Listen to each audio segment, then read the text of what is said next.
Eh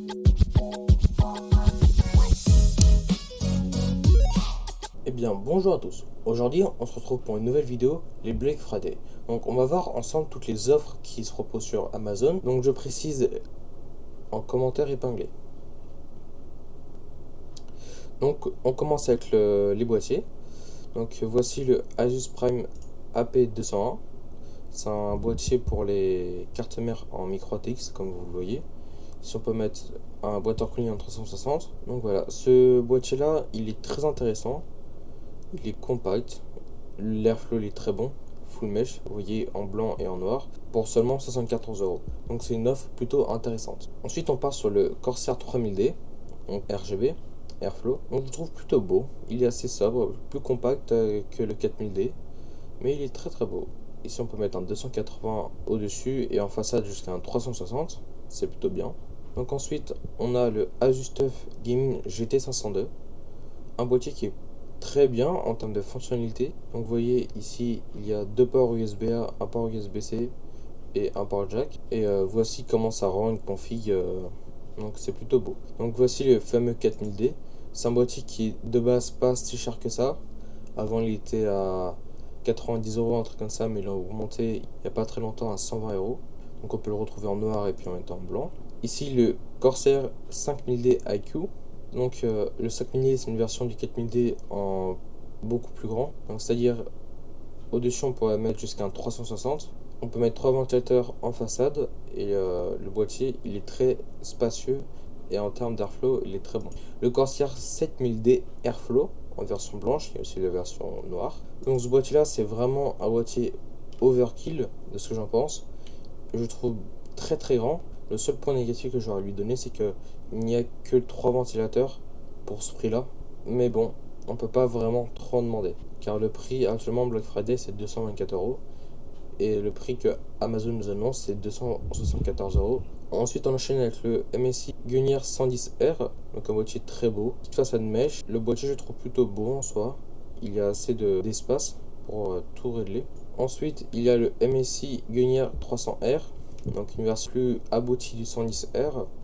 Donc comme vous le voyez ici il y a un petit repose graphique et je trouve le boîtier plutôt spacieux. Et là ici on retrouve le Asus ROG Hyperion GR701. Donc ce boîtier là il est vraiment extrêmement grand. Pour faire du water cooling custom c'est très très bien. Comme vous voyez ici. On a vraiment la place de faire quelque chose de très propre. Et le panel il est juste fou. Mais bon le prix a pas mal baissé, il est à 344€ aujourd'hui.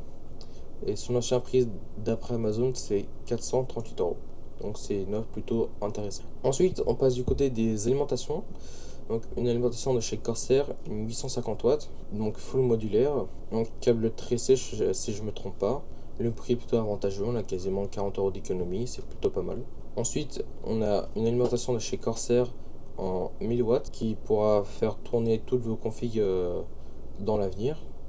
Compatible bien évidemment en PCU Gen 4, Gen 5 excusez-moi. Ici la même, mais cette fois c'est la RM1000X. Donc la 1000X, quelles sont ces options plus? Parce que comme vous voyez ici, les câbles modulaires ne sont pas à l'arrière de l'alimentation, mais ils sont sur le côté. Donc pour faciliter votre montage de votre PC, c'est plutôt intéressant. Ensuite, on passe du côté de chez MSI, 850 watts cette fois.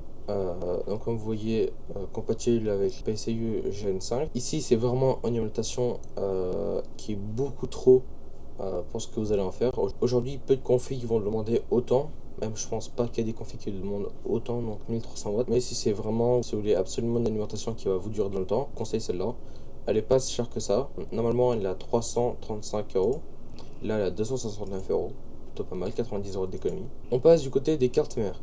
Donc ici, on a une Ryzen 790, donc pour vos processeurs 12e et 13e génération. Donc comme vous voyez, elle est très esthétique, plein cache, un petit liseré RGB tout autour. Je la trouve plutôt bien, mais le point négatif c'est que il y a 2 ou 4 ports SATA. Vous voyez, il n'y en a que 4. Ça c'est un peu dommage aujourd'hui. On aurait aimé avoir plus de ports SATA. Puis même en termes de connectique, la carte mère est assez bien remplie. Ensuite, une B650 russe, donc pour la processeur de chez AMD en AM5. C'est pareil, toute la carte mère est bien recouverte quasiment. C'est compatible PCU Gen 5. Donc pareil en termes de connectivité de la carte mère, elle est très intéressante. Il y a 12 ports USB, donc c'est plutôt pas mal pour une carte mère. Et comme vous voyez, elle est à 227 €, alors que normalement elle est à 254 €. Donc ensuite, une carte mère de chez ASUSTUF en micro ATX, donc pour les processeurs de chez AMD en AM4, donc la version d'avant. Donc vous voyez, elle est pas si chère que ça, donc 115 € au lieu de 122 € d'après Amazon. Si vous voulez vous faire une petite config pour commencer, je vous conseille de partir sur ça, car la carte mère elle n'est vraiment pas très chère. Mais si vous voulez un tout petit peu plus de gamme en termes de carte mère, voici la ASUSTUF Gaming B760. Cette fois, c'est une carte mère de chez Intel en LGA 1700. Donc ici, vous pourrez monter des beaux processeurs. Donc bien évidemment, ne montez pas un i9 13900K là-dessus, ça ne servira à rien. Donc voilà, donc on la retrouve à 140 € au lieu de 157 €. Donc on passe du côté des water cooling. Donc ici on a le Corsair H100X RGB Elite. Comme vous voyez, il refroidit bien. C'est un radiateur en 240 si je ne me trompe pas. Compatible LGA 1700, 1200, 1151, 2066. Et pour les processeurs de chez AMD AM5 et AM4. Donc ici le Corsair IQ H150i. Donc on le retrouve à 164 € au lieu de 232 €. Je trouve que ce water cooling là, son prix de base aurait dû être dans autour des 150 € ou 170 €, mais pas 232 €. Je trouve qu'il est beaucoup trop cher pour ce que c'est. Mais donc là, on le retrouve à un prix plutôt intéressant, donc du 360. Ensuite, les ventirades, donc ventirades de chez Cooler Master HyperX 212, Halo, donc il pourra refroidir un paquet de processeurs, donc en LGA 1700 et compatible avec AM5. Ici, on a un autre water cooling, donc le Corsair Link H150. Donc le Corsair Link IQ Link, c'est la technologie où les ventilateurs ils sont aimantés, il y a très peu de câbles finalement. Mais à ce prix là, quand même 200 € et en plus que des connecteurs de chez Corsair qui sont propriétaires, donc vous pouvez que mettre des produits de chez Corsair. Donc de base je trouve trop cher pour ce que c'est, donc on trouve bien en général dans les alentours des 287 €. Là il est rendu à 210 €, c'est pas mal. Ensuite le Mag Core Liquide M360, un water cooling en 360 qui est plutôt très haut de gamme pour chez MSI. On le retrouve à seulement 89 € au lieu de 120 € environ. On trouve le même en 240 cette fois, donc à 70 €. Donc ici un ventire de chez NZXT, le T120 RGB, à 47 € de base, il est pas si cher que ça. Et là il est encore moins cher, donc il est très beau, très esthétique, il refroidit plutôt bien. Il sera compatible avec pas mal de processeurs. Ensuite le NZXT Kraken 280. Donc ensuite le NZXT Kraken 280 avec l'écran. Donc il refroidit plutôt bien ce water cooling. Il est très beau, très esthétique, moi j'aime bien. Donc on le retrouve à seulement 160 € au lieu de 180 €. Donc ici on a les Corsair IQ AF120 RGB Elite. Donc normalement on les retrouve des alentours des 100 €. Le pack de 3 là à 54 €. C'est vraiment pas cher. Donc ici on a les Corsair IQ Link QX 120 RGB. Donc c'est le ventilateur, normalement le pack de 3 on le retrouve dans les 200 €. Donc là à que 100 €, quasiment 100 € d'économie, c'est juste dingue. C'est les ventilateurs je pense les plus chers du marché qui existent actuellement. Ensuite les Corsair AF120 Elite de chez Corsair en version blanche qui refroidit très bien, ceux-là ils sont pas si chers que ça, on a tout aussi en 140. Ensuite on passe du côté des GPU.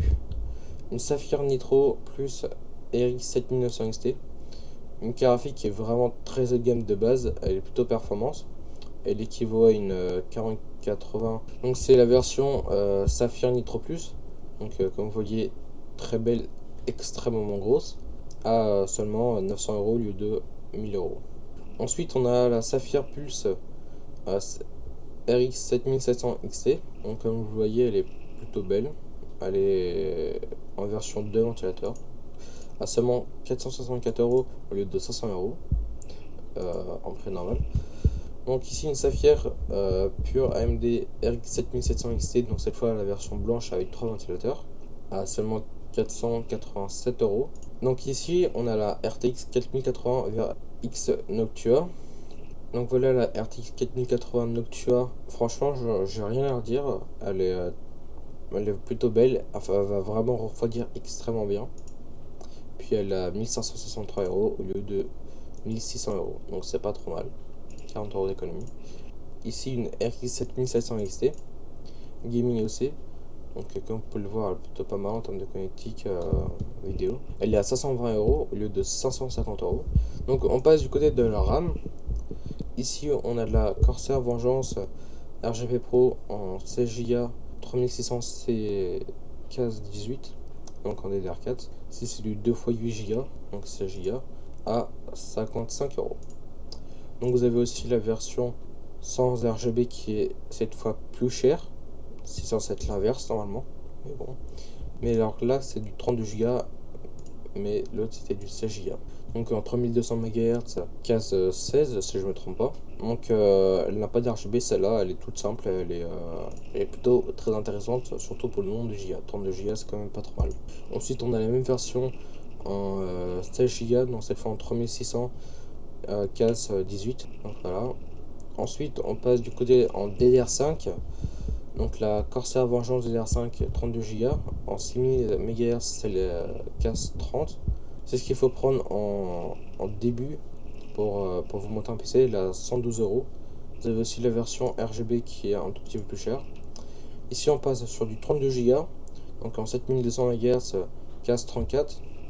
Donc compatible Intel à 148 euros, et on retrouve tout aussi la version en RGB qui est à 113 euros. Mais cette fois c'est du 6000 MHz, c'est le 36.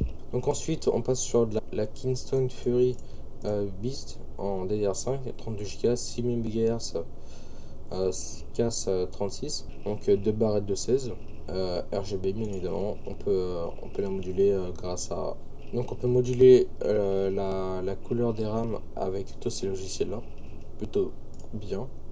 Ensuite on passe du côté du stockage.